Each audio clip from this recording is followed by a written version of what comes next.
and dozens of protests broke out across Chinese cities over the weekend of November 26, 2022.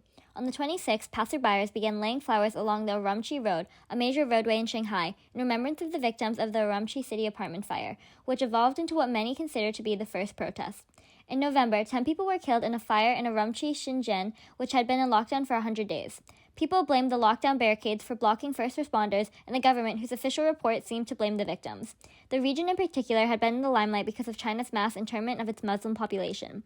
While other countries began opening back up, China forced businesses and entire cities into strict lockdown, often over only a few cases. China's approach received praise during the early stages of the pandemic, which undoubtedly saved lives. Nevertheless, the approach now appears increasingly outdated. Reports of suicide and other COVID policy deaths have increased. People have been sharing the same frustrations from 3 years of lockdown, employment anxiety, and various forms of irritation with medical care.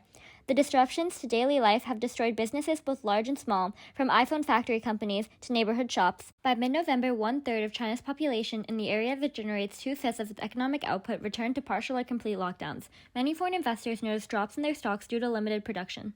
Tens to thousands have gathered for candlelight vigils and peaceful protests, while others have clashed with police and knocked over pandemic barriers. Candles, phone lights, and blank pieces of paper are symbols that demonstrate the resistance to lockdown and frequent mass testing. The A4 paper represents the censorship and lack of safe expression, with one protester saying, "The white paper represents everything we want to say but cannot." It was inspired partially by the Hong Kong activists in 2020 who held blank pieces of paper to dodge the national security law that criminalizes pro-democracy slogans.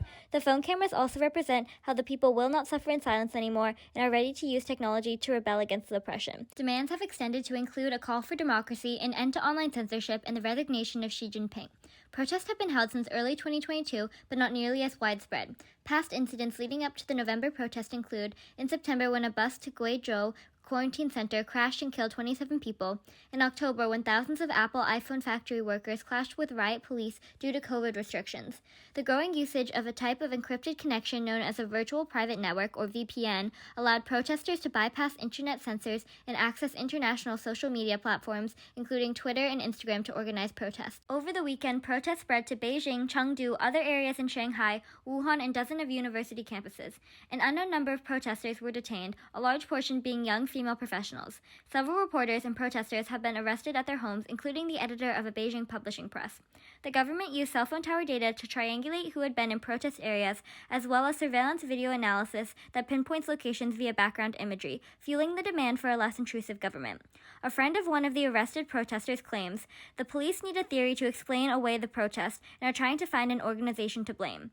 The detained editor said, "If we are arrested for expressing our sympathy, then how much space do our opinions have in this society?" China's leader Xi dismissed the vigils as a product of a few frustrated student protesters, and nationalist blogs blamed foreign influence in minority movements, especially the feminist and LGBTQ+ groups.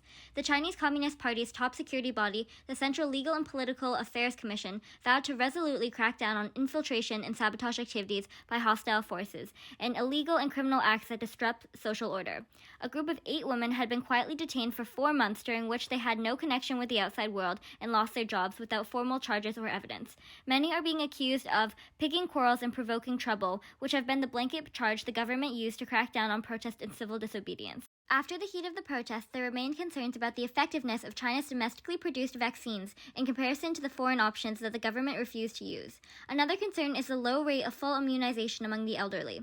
Although, per March 13, 2023, 91% of China's mainland is fully vaccinated, which is higher than the US's 68%. Less than 2 weeks after the protests began, authorities announced a rollback of the zero-COVID policies, including eliminating extensive contact tracing, quarantine procedures, and mandatory testing every 2 to 3 days. Although many believe it to be in direct correlation to the protests, state media states it was because of a possible weaker strain of virus, the success of previous COVID measures, and other undisclosed reasons. For example, Terry Gou, one of the biggest foreign investors in China, warned Chinese leadership about the inimical effects on the global supply chain the strict policies were causing, on top of the recent slowing of economic growth that failed to meet the 2022 goals.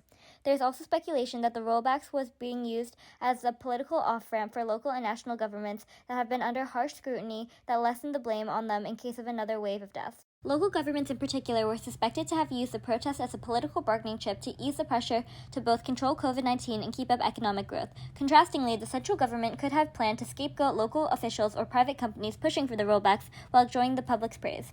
Chinese people around the globe, including New York, London, Paris, have organized vigils and protests to raise awareness and show support for protesters in China. Looking ahead, China's youth are most affected by China's global relations, slowing economy, competitive job market, and pandemic policies.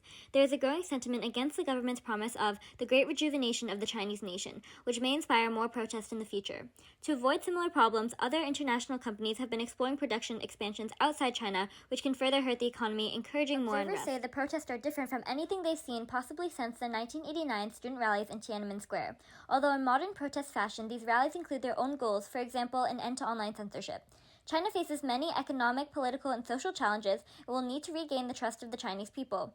Similarly, the government must repair its global reputation as companies look towards Africa and other up-and-coming workforce markets. China's government may appear weaker and able to be swayed by the people, which could threaten the republic's future. There was also significantly more international criticism and interest in the people's protests than anticipated, and many previously unaware people took interest in the zero-COVID policies, which increased the pressure to end the lockdown. Finally, the protests set a precedent for the citizens' power over authoritative governments, as well as the influence of international recognition strengthened by the use of social media, which appeals to the younger and typically more radical generation, and will undoubtedly affect the way people strive to bring change in the future.